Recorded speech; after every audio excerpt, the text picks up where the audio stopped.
जय हरी शेतकरी मित्रांनो, थकीत शेतकऱ्यांना 2 लाख रुपयांची कर्जमाफी मिळणार आहे.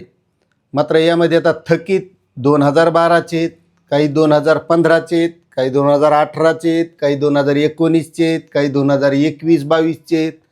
मग आता या सगळ्या शेतकऱ्यांना वाटतं आता आपण थकीत आहेत. थकीत म्हणल्याच्या नंतर आपल्याला 2 लाख रुपयाची कर्जमाफी मिळणार आहे. त्याच्यानंतर काही शेतकरी असे आहेत की ज्याला 2019चा लाभ मिळालेला आहे, त्याला 50,000 मिळणार होते, त्यालासुद्धा आता थकीत असल्यामुळं 2 लाख रुपयाची कर्जमाफी मिळणार आहे. आणि ज्या शेतकऱ्यांचं कर्ज हे 2 लाखाच्या वर आहे त्याला OTSच्या माध्यमातून मिळणार आहे.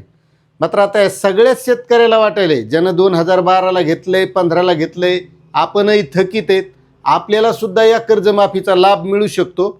आणि अशा बऱ्याच प्रकारच्या कमेंट हे शेतकरी करायलेत, मग मी थकीत असल्यामुळे मलासुद्धा या कर्जमाफीचा लाभ मिळणार का? त्यामुळं अगदी थोडक्यात नेमकं थकीत शेतकरी कोणते आहेत आणि या कर्जमाफीमध्ये कोणत्या थकीत शेतकऱ्यांना कर्जमाफी मिळणार आहे हे सगळं समजून घ्यायचं. आता तसं पाहिलं तर तुम्हाला सांगतो, ज्या शेतकऱ्यानं 2012ला असेल, 2009 असेल, 2015 असेल, 18 असेल किंवा 2022-23 असेल आणि त्या शेतकऱ्यानं कर्ज घेतलेलं आहे, मात्र त्या मुदतीच्या मध्ये जर त्यानं भरलेलं नसेल, त्या मुदतीच्या बाहेर ते कर्ज गेलेलं असेल तर तो शेतकरी थकीतमध्ये जात असतो.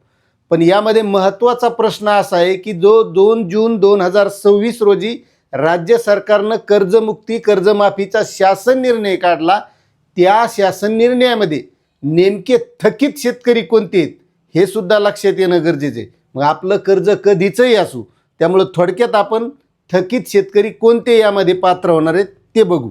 तर शेतकरी मित्रांनो इकडे लक्ष द्या. आता तुम्हाला बऱ्याच जणांना वाटेल की वारंवार हेच काय सांगायले, कारण एक लक्षात घ्या, आणखीही बऱ्याच आपल्या खेड्यापाड्यातल्या शेतकऱ्याच्या लक्षात आलेलं नाही की नेमका आपण कर्जमाफीत बसणार आहेत का. कारण काही शेतकऱ्याला वाटतं 2015ला घेतलेल्या आपणही याच्यात बसणार आहेत, पण यामध्ये या सगळा तारखा दिलेल्या आहेत. या तारखेनुसार एक लक्षात घ्या, ज्या शेतकऱ्यानं कर्ज 1/4/2019च्या नंतर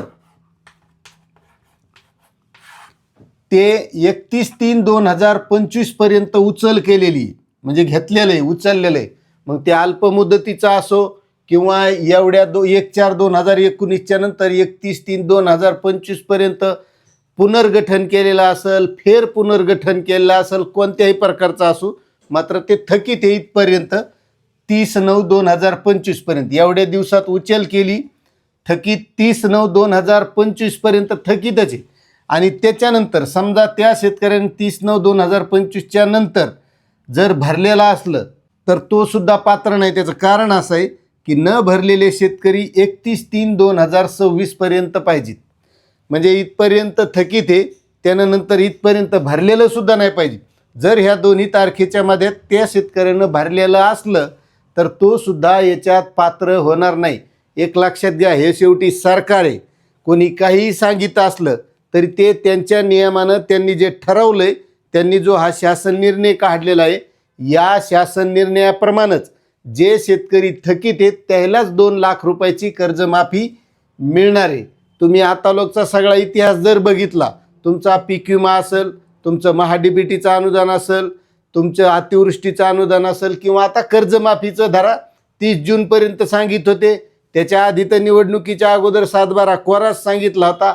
याच्यावरून तुम्ही समजून घ्यायचं की खरंच या कर्जमाफीमध्ये कोण पात्र होणार आहे, तर ते फक्त ह्या पद्धतीनंच होणार आहे. आता तुमच्या लक्षात नसन आलं तर तुम्ही एकदा हा डबल व्हिडिओ पहा आणि तुम्हाला ही माहिती कशी वाटली हे नक्कीच कमेंट करा. या व्यतिरिक्त तुम्हाला पुन्हा काही प्रश्न असतील तर ते सुद्धा कमेंट करायला विसरू नका. मात्र चॅनलवर नवीन असाल तर सबस्क्राईब करा आणि जास्तीत जास्त आपल्या खेड्यापाड्यातील शेतकऱ्यांना ही माहिती शेअर करा. म्हणजे प्रत्येक शेतकऱ्याच्या हे लक्षात येणं गरजेचं आहे. त्याचं कारण असं आहे, कारण शेतकऱ्याला वाटतं आपल्याला आता ही माफी भेटणार आहे, याचे 2 लाख रुपये पुन्हा आपल्याला पीक कर्ज काढता येईल आणि ते मिळाल्याच्या नंतर आपल्याला पुन्हा काही गोष्टी करता येईल आणि त्यानं पुन्हा कुठेतरी सावकाराकडून कर्ज काढू नये, ही माझी विनंती. त्यामुळे जास्तीत जास्त शेअर करा. जय जवान जय किसान.